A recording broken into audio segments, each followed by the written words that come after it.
Antes de iniciarmos, já se inscreve no canal, deixe seu like e ative o sininho. Assim você ajuda nosso canal a chegar mais longe. Bora se assustar? Meu nome é Padre Joaquim.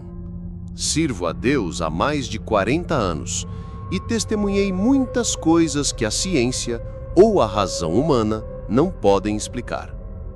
Já vi o desespero e a fé em suas formas mais puras, mas nada se compara ao terror silencioso que me encontrou na antiga prisão de São Lázaro. A prefeitura havia me chamado. A velha penitenciária, fechada há décadas, seria reformada, e antes que os trabalhadores entrassem, queriam que um padre abençoasse o local. Uma formalidade, pensei, como tantas outras. Mal sabia eu que estava prestes a entrar em um lugar onde a própria dor havia se solidificado nas paredes.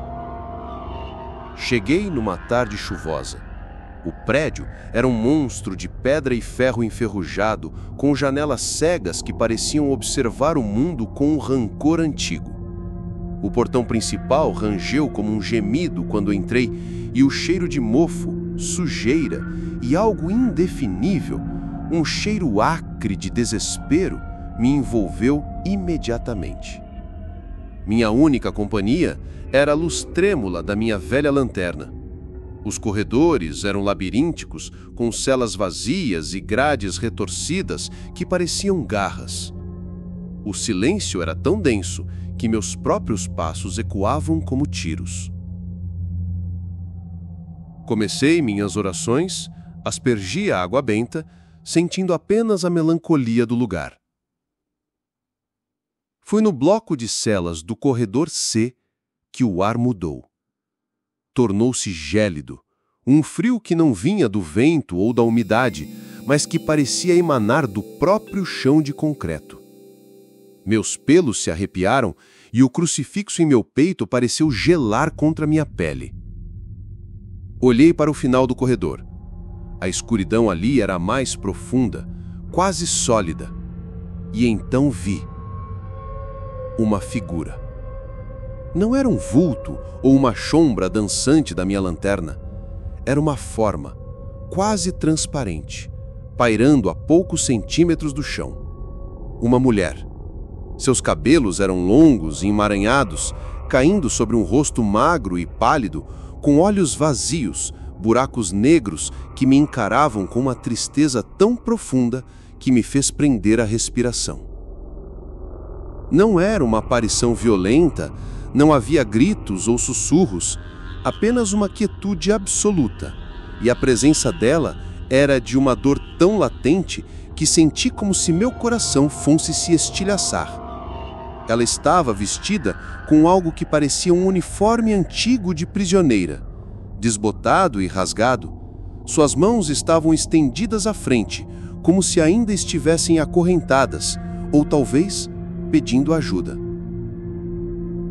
Eu, Padre Joaquim, um homem que já enfrentou o mal, senti um medo diferente.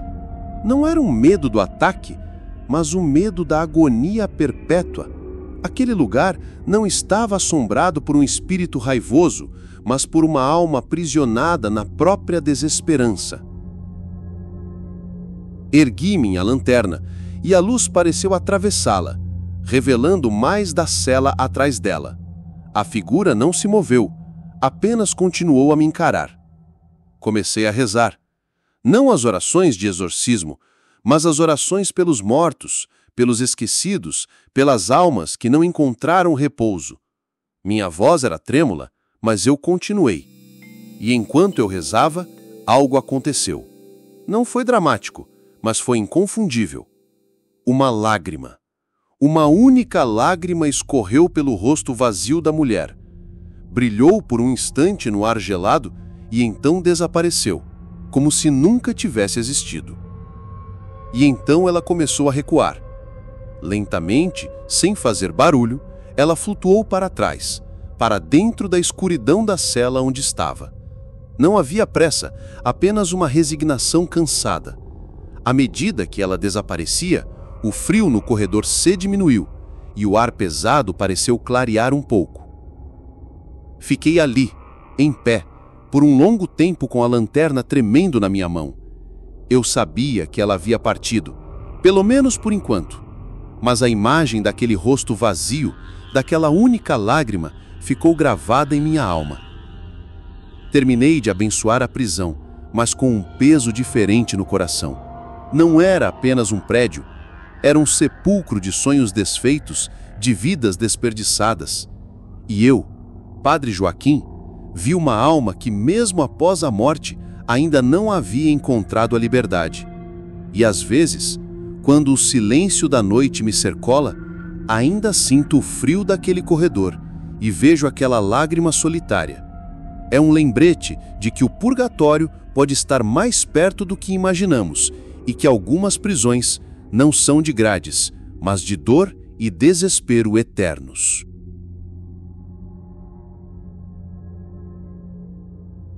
Meu nome é Padre Anselmo e sirvo a Deus há 45 anos.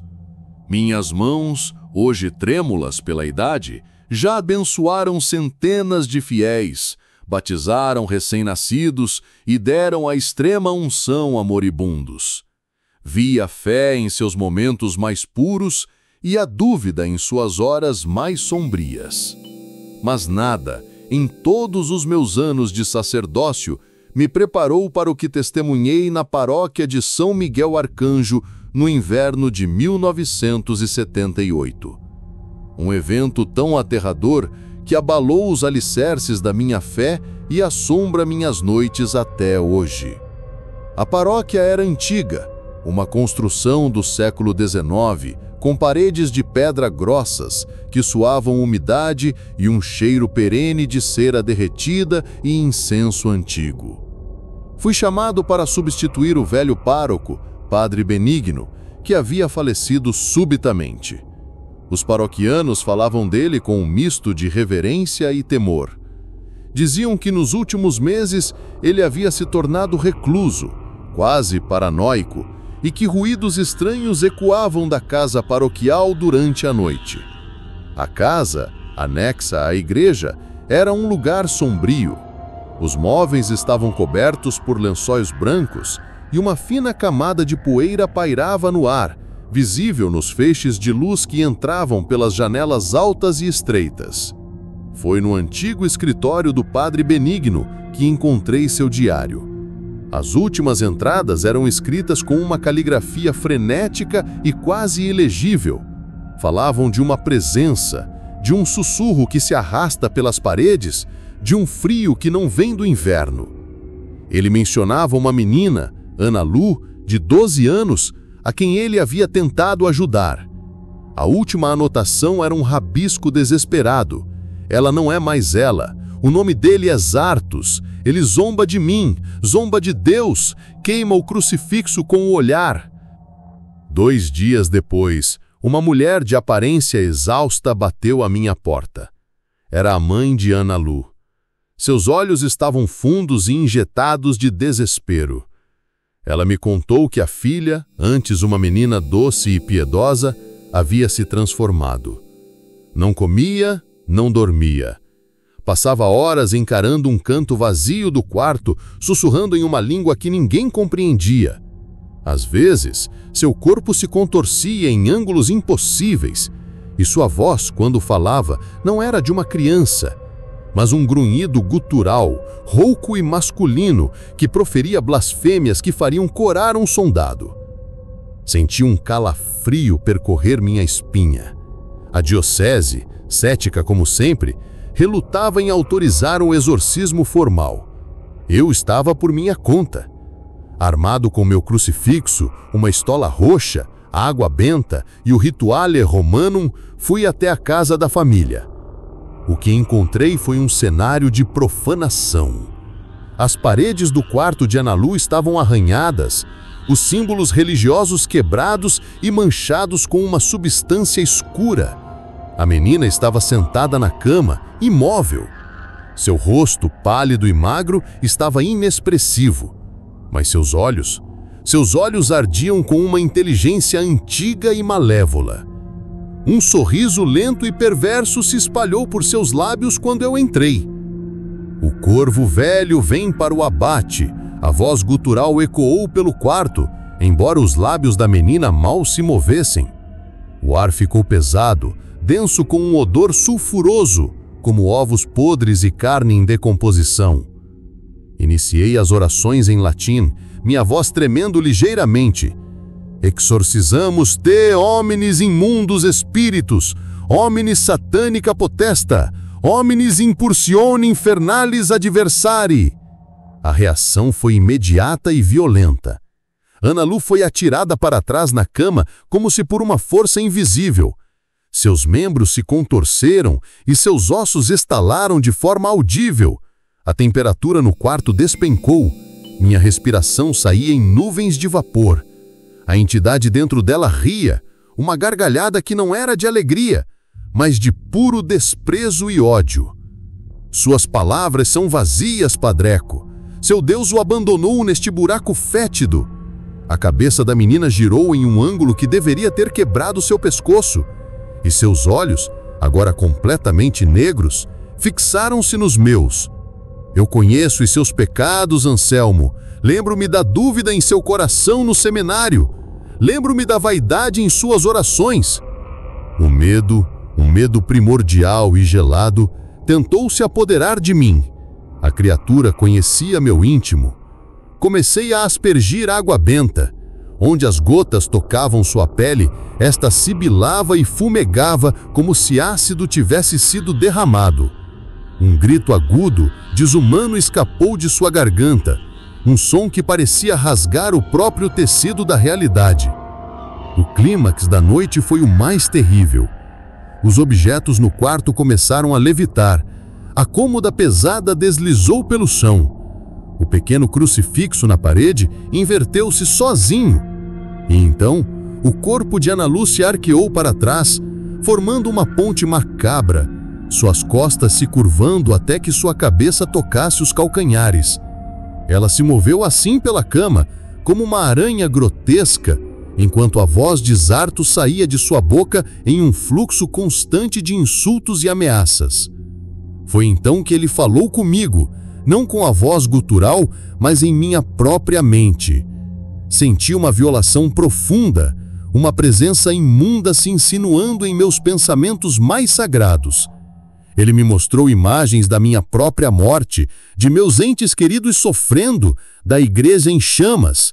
Prometeu-me poder, conhecimento, tudo o que eu quisesse se apenas fechasse o livro e fosse embora.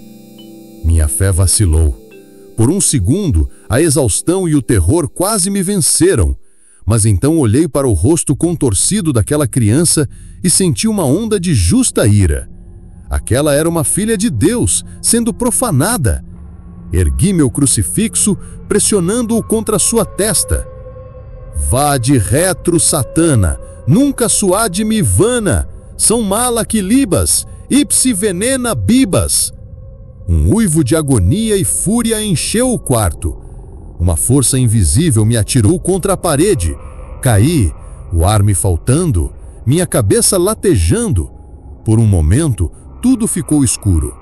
Quando recuperei a consciência, o quarto estava em silêncio. Ana-Lu estava deitada na cama, respirando fracamente, mas seus olhos estavam claros. O mal havia recuado. Eu venci a batalha naquela noite, mas a guerra deixou cicatrizes profundas em minha alma. Zartos não foi destruído, eu apenas o expulsei. Às vezes, no silêncio da noite, quando o vento uiva lá de fora, eu ainda ouço aquele sussurro arrastado em minha mente, um eco zombatório de uma escuridão que sabe meu nome. E eu rezo, não apenas pela alma de Ana-Lu, mas pela minha própria, porque eu olhei para o abismo. E o abismo, meus caros, olhou de volta para mim, e em seus olhos eu vi o verdadeiro rosto do inferno. A mansão dos Almeida. Ainda consigo sentir o frio daquela pedra, mesmo agora, tantos anos depois. Erguia-se na colina mais alta de Paraty um colosso de granito escurecido, suas janelas como olhos vazios que me encaravam com uma melancolia que parecia sangrar do próprio tempo. Fui chamado para lá, já com meus cabelos grisalhos e a pele marcada por uma vida de preocupações. Seria meu último chamado, meu último exorcismo. Já havia enfrentado demônios, ou o que as pessoas chamam de demônios, por mais de 30 anos. Vi crianças se contorcendo, mulheres falando línguas mortas, homens com a força de 10. Mas a aura que emanava daquela mansão era diferente. Era um frio que penetrava os ossos, um silêncio denso que pesava no ar, sufocando qualquer som de vida. A possuída era Isabela, uma moça tão jovem, talvez 20 e poucos anos, herdeira daquela fortuna Almeida. A beleza dela havia murchado, devorada por uma escuridão inexplicável. Quando entrei no quarto, a visão me atingiu como um soco no estômago. Isabela estava amarrada à cama, seu corpo magro e curvado em um ângulo antinatural. Seus olhos, antes castanhos e cheios de vida, agora eram poços negros, sem vida, sem luz. Um sorriso largo e gélido esticava seus lábios, revelando dentes que pareciam mais afiados do que deveriam ser. Ah, o velho padre! A voz que saiu da boca de Isabela não era dela, era gutural, ressonante, como se viesse do fundo de um abismo. Vem nos importunar novamente. Um arrepio me percorreu, mas mantive minha expressão firme. Ergui o crucifixo, a madeira polida e fria em minha mão enrugada. Em nome de Deus Todo-Poderoso, eu te ordeno que te afastes desta alma. A criatura na cama riu, um som seco e estridente que fez os pelos da minha nuca se arrepiarem. Deus Todo-Poderoso, Ele nos abandonou há muito tempo nesta casa. O exorcismo começou. Horas se arrastaram, uma batalha espiritual exaustiva. Eu recitava as orações, minha voz rouca, o suor escorrendo pela minha testa. A cada palavra sagrada, o corpo de Isabela se contorcia violentamente, os grilhões rangendo, e o ar se enchia de um fedor insuportável de enxofre e morte. As paredes pareciam respirar e sombras dançavam nos cantos do quarto, assumindo formas grotescas que por vezes me faziam questionar minha própria sanidade. Teve um momento em que Isabela flutuou no ar, apenas alguns centímetros acima da cama, com um sorriso ainda mais perverso. Seus olhos se cravaram nos meus e senti como se minha própria alma estivesse sendo rasgada. Você não nos conhece, padre, não de verdade. A voz se transformou, assumindo tons variados, a de um bebê chorando, a de uma mulher gritando, a de um homem sussurrando segredos obscuros que pareciam sair das minhas próprias memórias. Cansado, sentindo o peso da idade, por um instante hesitei.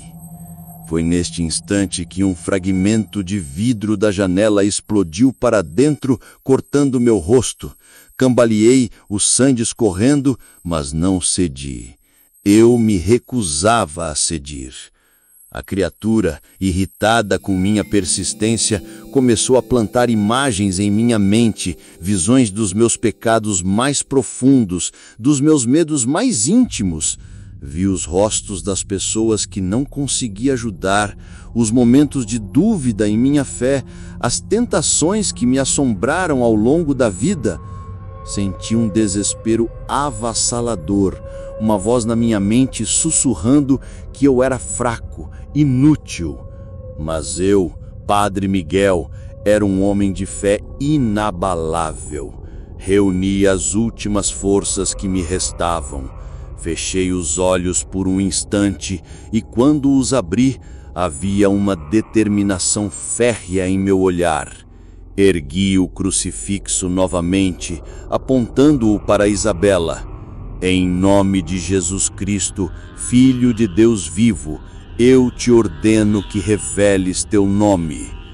A criatura soltou um uivo de agonia, um som que parecia rasgar o próprio tecido da realidade. O corpo de Isabela se retorceu em um paroxismo final.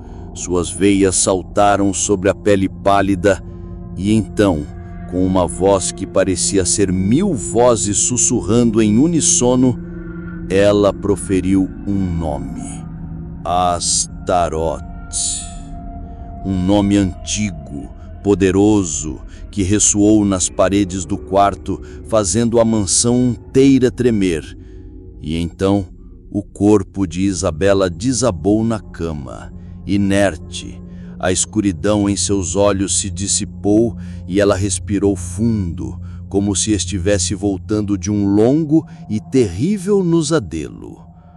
O exorcismo havia terminado, mas a vitória teve um preço. Eu caí de joelhos, ofegante. Meu corpo estava exausto, minha mente perturbada pelas visões. Quando levantei os olhos para Isabela, ela me olhou com confusão, sem memória do que havia acontecido. Eu sabia que tinha conseguido, mas algo havia mudado dentro de mim. A escuridão que enfrentei, o sussurro do nome do demônio, havia deixado uma marca. Nos dias que se seguiram, eu raramente falava. Meus olhos, antes cheios de compaixão, agora carregavam uma sombra de terror. Eu ouvia sussurros no vento, via vultos nas sombras. 3 semanas depois, fui encontrado em minha cama, sereno, mas sem vida.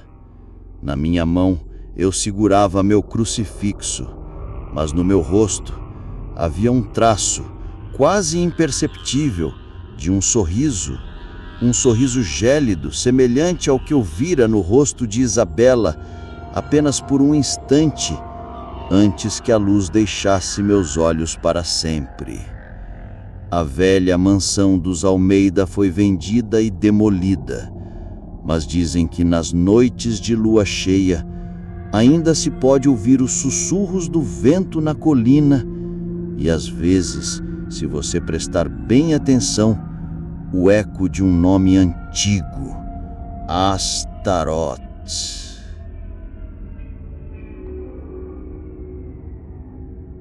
Meu nome é Padre Elias. Passei a maior parte da minha vida em contato com o sagrado, com o tangível e o intangível da fé. Mas nada, nem mesmo os sussurros de almas perdidas que às vezes ouvia na confissão, me preparou para o que encontrei sob a velha catedral de São Judas. Não era possessão, não da forma que as pessoas imaginam. Não havia contorções ou vozes guturais. O terror que se escondia nas catacumbas era muito mais sutil e, por isso, muito mais penetrante. Tudo começou com os sinos. Eles tocavam sozinhos. De madrugada, um toque fúnebre e descompassado que não vinha do campanário principal, mas de algum lugar abaixo da terra. A princípio, pensei ser fadiga, talvez a idade me pregando peças. Mas o sacristão, um homem cético e prático, também os ouvia. Investigamos a antiga cripta, o lugar de descanso dos bispos e figuras importantes da diocese. O ar lá embaixo era denso, pesado, com um cheiro que oscilava entre mofo, terra e algo mais. Algo que lembrava carne em decomposição, mas que nunca podíamos identificar a fonte. As paredes de pedra úmida pareciam respirar, e a luz da nossa lanterna mal conseguia dissipar as sombras que dançavam como figuras fantasmagóricas. Os sinos, porém, não vinham da cripta principal. Vinham de algo mais profundo. Havia uma porta escondida atrás de uma estante de velhos manuscritos. Uma entrada secreta que, segundo os registros mais antigos, levava às catacumbas esquecidas, seladas séculos atrás. A lenda dizia que ali eram enterrados os monges que caíam em desgraça, aqueles cujas almas eram consideradas impuras demais para o solo sagrado do cemitério principal. A madeira da porta estava inchada e podre, mas a maçaneta de ferro frio cedeu com um rangido agonizante. O cheiro de morte se intensificou, quase me fazendo recuar. Lá dentro a escuridão era absoluta, engolindo a luz da nossa lanterna. Descemos uma escada em espiral, os degraus úmidos e escorregadios sob nossos pés. Cada passo ecoava num vazio abissal. Chegamos a um corredor estreito, ladeado por nichos repletos de ossadas. Mas não eram simples ossos. As caveiras pareciam nos observar, seus orifícios oculares negros e vazios. E entre os ossos, algo diferente. Estatuetas de barro rudimentares, figuras retorcidas de homens e mulheres em poses de agonia, com expressões de terror puro esculpidas em seus rostos. Foi então que o silêncio foi quebrado, não pelos sinos, mas por algo muito pior. Sussurros. Centenas de sussurros, como um coro de vozes distorcidas e desesperadas, vindas de todos os nichos, de cada pilha de ossos. Não eram palavras discerníveis, mas uma cacofonia de sofrimento, lamentos e súplicas ininteligíveis que me faziam sentir a pele arrepiar e o estômago revirar. Era o som da pura agonia. O sacristão, um homem que já havia visto de tudo, empalideceu. Sua lanterna tremia em suas mãos. Padre Elias, o que é isso? Eu não sabia o que dizer. Nunca tinha ouvido algo assim. Não era o lamento de fantasmas, mas a própria reverberação do desespero de almas presas, uma sinfonia de dor que parecia sugar o ar dos meus pulmões. As estatuetas de barro pareciam vibrar com os sussurros, e eu tive a terrível sensação de que, de alguma forma, aquelas figuras guardavam a essência daquelas vozes. Avistamos, no fim do corredor, uma sala maior. No centro havia um altar de pedra rústico, coberto por uma camada espessa de poeira e teias de aranha. E sobre ele, o que parecia ser a fonte dos sinos. Um sino pequeno, de bronze escurecido, que balançava suavemente de um lado para o outro, sem que nada o tocasse. E a cada balanço, os sussurros se intensificavam, tornando-se quase um grito silencioso. E então, o pior. Uma das estatuetas de barro, a mais próxima de nós, começou a tremer. Rachaduras finas surgiram em sua superfície, e dela emanou um som agudo, um grito fino e prolongado que fez o sacristão soltar um grito e derrubar a lanterna. Ficamos na escuridão, com apenas a fraca luz de vela que eu havia trazido e o eco daquele grito me perfurando os tímpanos.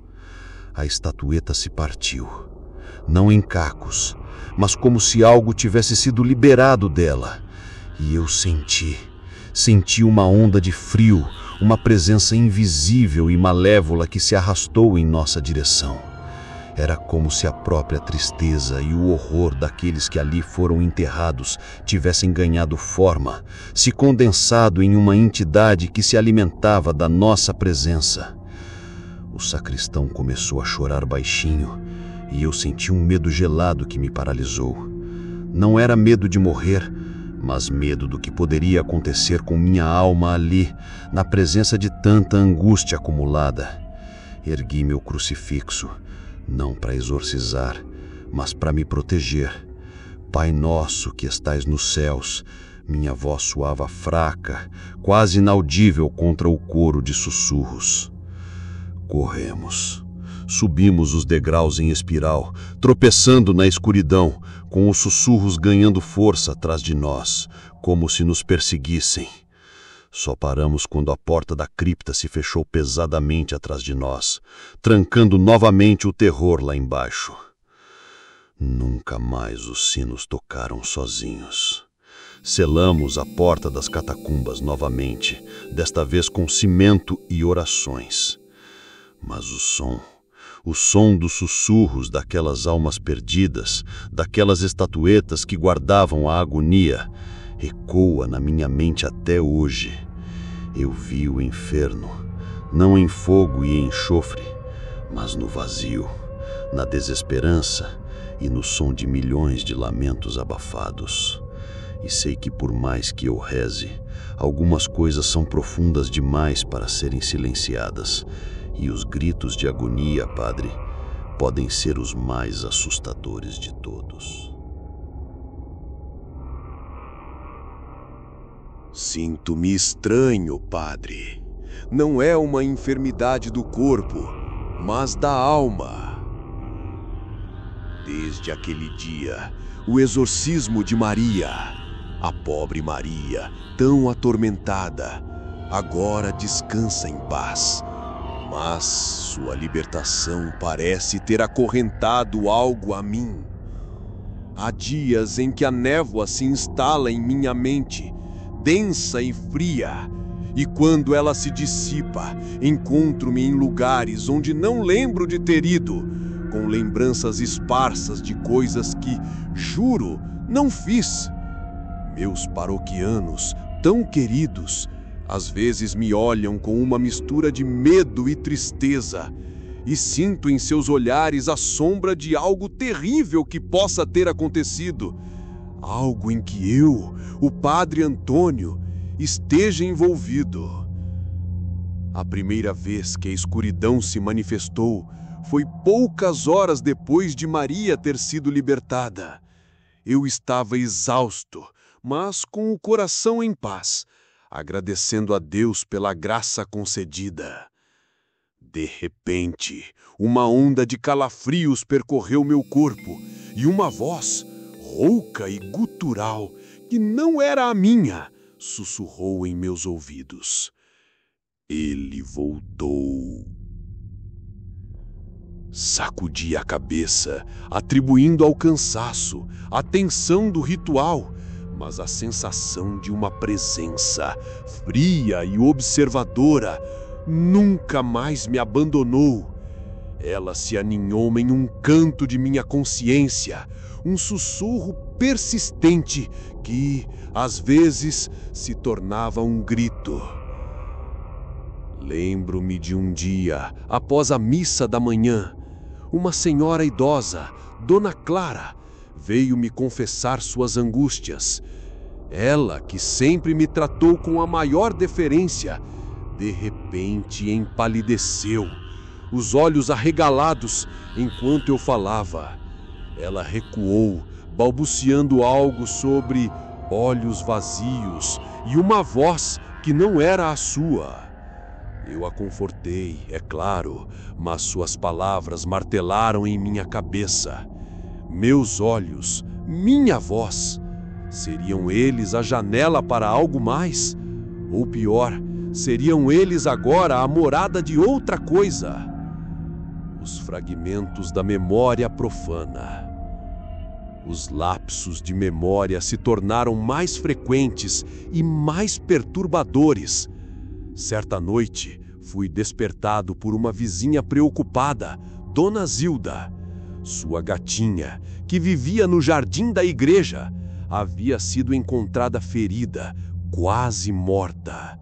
O que ela me disse a seguir gelou o meu sangue.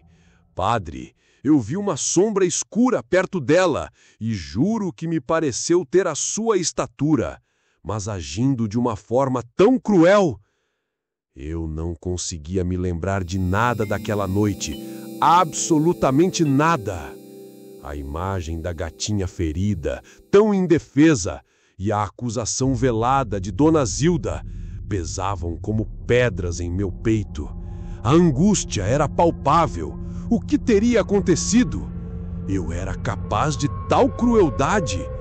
A mera ideia me revirava o estômago. Eu me perguntava se, ao expulsar aquele mal de Maria, eu o teria absorvido em mim. Houve também um incidente com o cálice. Durante a Eucaristia, senti minhas mãos tremerem incontrolavelmente. O cálice de ouro que eu segurava com a maior reverência pareceu queimar em minhas mãos. Por um instante, me vi com uma força estranha, quase o lançando ao chão. Tive que fazer um esforço imenso para não deixá-lo cair. Os fiéis que me observavam perceberam minha agitação. Depois, alguns vieram me perguntar se eu estava bem, com um olhar de desconfiança em seus olhos. A cada dia sinto que a distância entre mim e minha congregação aumenta. Sinto a malícia daquela entidade se regozijar em minha fraqueza. A semente da dúvida e o eco do mal. Rezo sem parar, Padre. Busco a Deus com todas as minhas forças. Mas às vezes, enquanto pronuncio as palavras sagradas, a presença se intensifica. Sinto um arrepio gélido que me percorre, uma força que tenta sufocar minhas orações, distorcer minhas intenções. Há momentos em que, diante do altar, sinto uma vontade incontrolável de blasfemar, de gritar absurdos. É como se houvesse outra voz em minha cabeça, zombando da minha fé, da minha vocação.